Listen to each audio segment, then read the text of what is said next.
You had a video called 5 Steps to Becoming a Millionaire.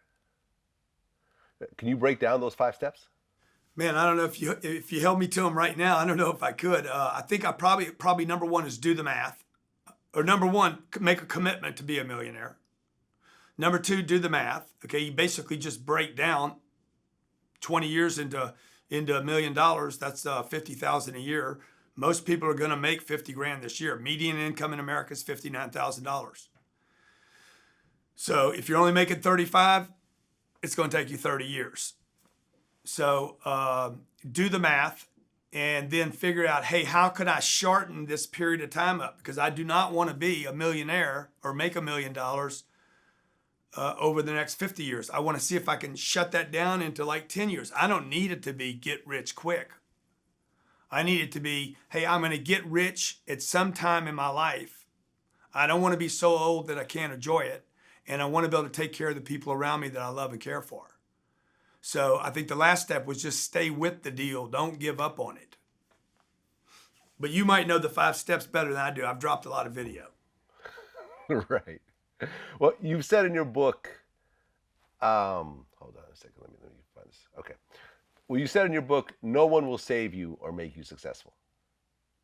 And I think that's one of the big misconceptions out there is people feel like, if I could just meet that right person, if I could just do that right pitch, because I see a lot of it, in a lot of the comments, it's like, how does someone raise money to buy a multi-unit property who's making $10 an hour? And you look at this and you go, okay, this is not a realistic question. You don't. No, there is an answer to it. You don't, bro. Not making $10 an hour. Yeah. Like my dilemma when I bought my first deal, I had the money. See, people don't even know all the right questions to ask. Me and Damon John talk about this all the time. Most people don't even know the right questions to ask. It just shows you the schools are teaching people nothing.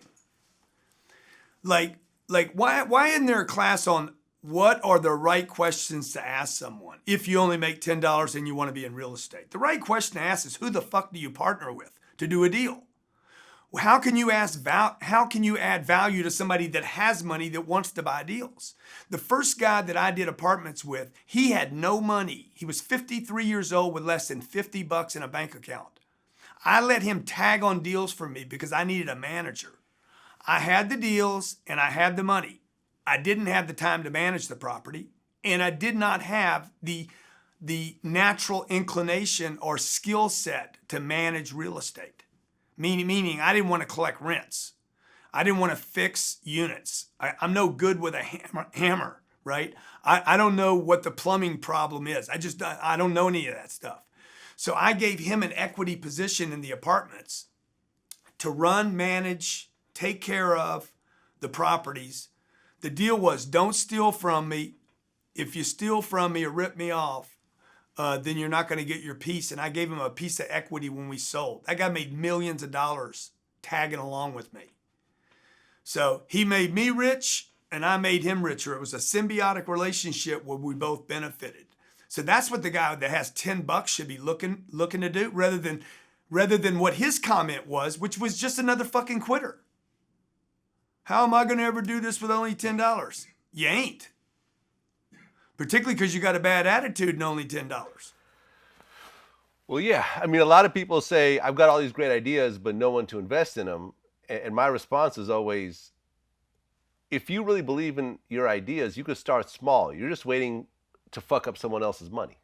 That's what you're really saying. Yeah. You want to mess up someone else's money because you don't want to mess up your own money. But the reality is, Vlad TV was started in a bedroom with, the few dollars I had in my bank account.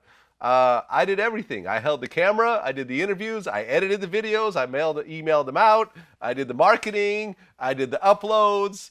When I first had an employee, I would pay them myself. Like, it all just started by just pouring money back into the company and just scraping by until you could keep yeah. How many growing. views in your first video? I don't know, 20, 30, like nothing. Yeah. Nothing. No one saw the vision in the beginning. And people said, I remember the goal was, okay, we're going to drop a new exclusive video 7 days a week, 365 days a year. And everyone said, that's stupid. No one wants to watch that many videos. Just drop one a week or one a month and that'll be fine. These days, we drop 6 videos a day, Yeah. plus a flashback and a full interview sometimes. That's sometimes 8 videos a day. And honestly, I could double that if I could. I just, for me, the hardest part of my business is hiring and building a staff. Yeah. That's always been the hardest. That's been the hardest part for Vlad TV. It's not the content. It's not the audience. It's the hiring and the managing. But the reality is that you can't really overexpose yourself. It's impossible. Yeah. We live in a like you Vlad TV can compete with Fox News today. I think we do compete with Fox News. If you look at their YouTube channel, I think that our videos probably consistently get more views than Fox News. Yeah. So I mean, Fox Business, the junior to their network, you probably get more views every day than they get with eyeballs, and they got tens of millions of dollars invested in there in 20, 25, or 30 years of a brand and major piece of real estate in New York. So not to mention what you do to MSNBC and CNN. Yeah. Yeah, I mean, and then when you get good numbers. guests like me, then you just you tear it off the charts. Yeah, man. I mean, we get more. I look at ESPN's numbers on YouTube. We blow those numbers away. This is a completely. It's not a business with a bunch of VC money behind it. It's all just basically taking the profits, putting it back in, and trying to grow it. So that's really the message to everyone that's waiting for someone to come save them. Just start it yourself. Or just go. I think that rather than looking for an investor, go sell the product to somebody before it's finished. If you can't sell it to somebody, and what I find somewhat silly in terms of a lot of the messages I get is, "Hey, I want to start a business like yours. Can you mentor me?" Yeah. And you go to their page, and it's a private page with no business, and it's like insane. Why would I waste my time on someone who hasn't even started yet?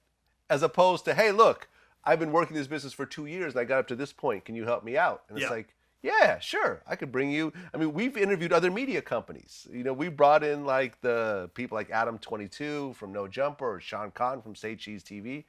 We try to give back to people that are hustling, but I'm not going to waste my time with someone who hasn't even started yet. But Vlad, the guy had started. He's got a social media channel that's private. like why are you on social media if you're private? Do you look at that much porn that you don't want your girlfriend to see?